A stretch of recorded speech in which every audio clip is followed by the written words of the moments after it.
Encontramos em várias operações, encontramos campos com vegetação luxuriante e com, digamos, com tudo o que precisavam para viver, as mandiocas, até, digamos, melancias e imensos legumes, etc., que eram necessários à sua alimentação.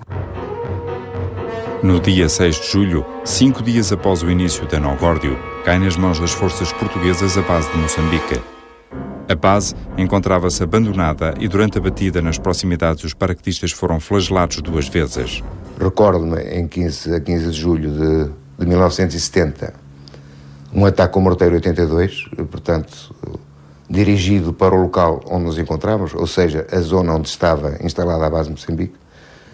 12 ou 18, não me recordo bem, granadas de morteiro 82, que caíram no perímetro que nós ocupávamos. Com o morteiro fazia fogo da própria base para fora. E depois ia ver onde é que tinha caído, conheciam bem a mata, onde é que tinha caído a granada, e agora, a seguir, era só fazer ao contrário. Quando nós entramos na base, eles estavam no sítio onde tinham caído as granadas e fizeram o tiro com os mesmos elementos, mas ao contrário, virados para a base. E aí acertaram em cheio. As informações recolhidas pela DGS revelaram-se imprecisas quanto à localização exata das bases. Embora o ataque à base congonhana tenha sido lançado a 6 de julho, só no dia seguinte foi possível detectá-la. O agrupamento de comandos assaltou a base, que, à semelhança da de Moçambique, se encontrava abandonada. Ora, tendo aberto um caminho no Planalto até um sítio onde se julgava que estivesse a base, e depois ainda ter que andar à procura da base, por terra, por um lado, fizeram-se operações nesse sentido, e pelo ar, por outro lado, quer com helicópteros, fiz vários sobrevoos, eu próprio comandante do agrupamento, e o próprio comandante da operação, que é o Coronel Videira, paraquedista, tudo levava a acreditar que é evidente os artilheiros, entre comas, da base congonhana não estivessem perfilados e em parada à espera que nós lá chegássemos.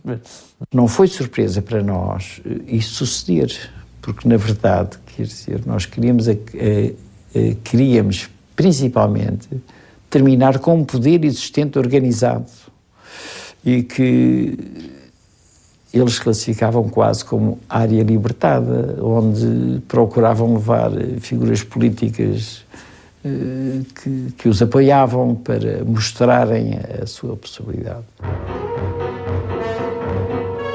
Na base congonhana, apreenderam-se alguns documentos, embora de importância relativa.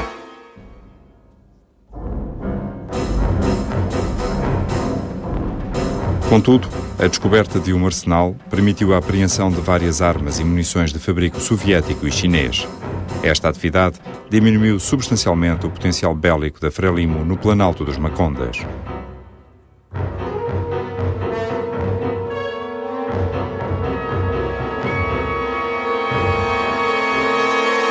Eu não tinha uma ideia concreta de como é que seria uma base, pois apenas só em teoria poderia conhecer. As 2 bases que conheci foram a base congonhana e a base de Moçambique.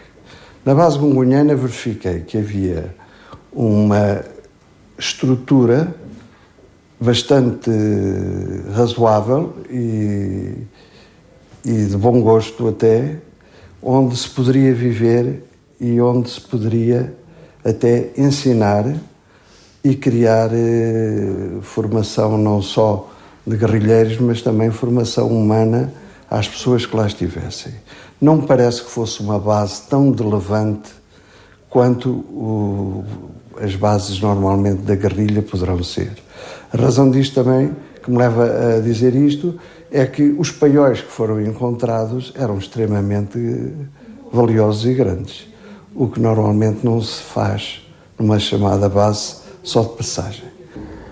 A guerrilha, que foi levada a cabo pela Frelimo, estava relativamente bem equipada. Eu quase diria que havia alguma paridade de armamentos excluindo a aviação. Apanhámos ainda muito material que estava armazenado, reservas deles, tudo.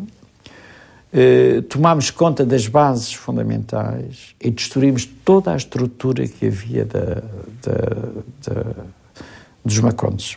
A operação ocorre, de facto põe, como se dizia naquela altura em termos militares, a Frelimo em desequilíbrio, não é? Porque há muito debate sobre o discurso vitorioso da Frelimo, dizia que a operação falhou, não nos fez mal nenhum.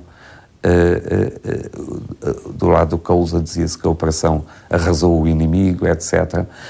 Mas é importante reconhecer que, de facto, a Frelimo foi duramente atingida, mas que atrás disso havia uma incompreensão, penso eu, do Kaluza, do tipo de guerra em que se estava em presença. When Arriaga was appointed commander-in-chief in Mozambique, he wanted to change the campaign into a more American-style operation. He himself had been military attaché in Washington and had learnt a great deal about the way America was fighting the war in Vietnam, and he believed that helicopter-borne assaults on guerrilla strongholds and guerrilla positions was the right way to fight this war. And that, of course, is what he achieved during the Operation No Godio. But this, of course, is a very expensive way of fighting a war, to move whole armies around by helicopter. And Portugal did not have the resources to maintain a war on that scale. O No Godio é, para mim, apenas o pico de uma campanha. Mudou-se um pouco a filosofia. E a filosofia que ficou clara foi: vamos fazer com que o inimigo não tenha descanso. Portanto, um esforço constante e prolongado no tempo sobre a área do teatro de operações iria certamente criar dificuldades e facilitar a desarticulação organizacional do inimigo.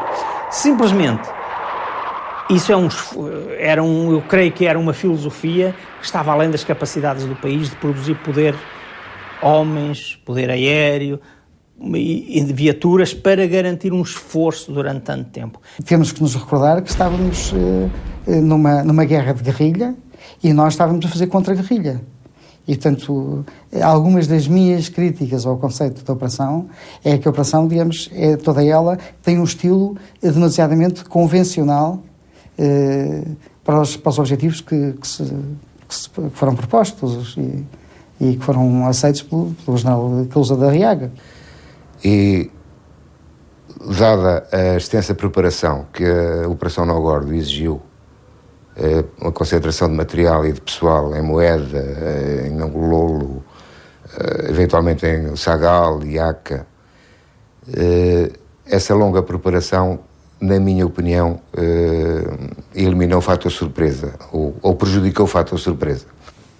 Eu acho que a Operação No Godio teve, para todos aqueles que viviam no Planalto de Moeda, como companhias de quadrícula, teve a grande vantagem de poderem respirar, pelo menos durante o tempo em que eu lá estive e que a conheço, e que conheço os resultados.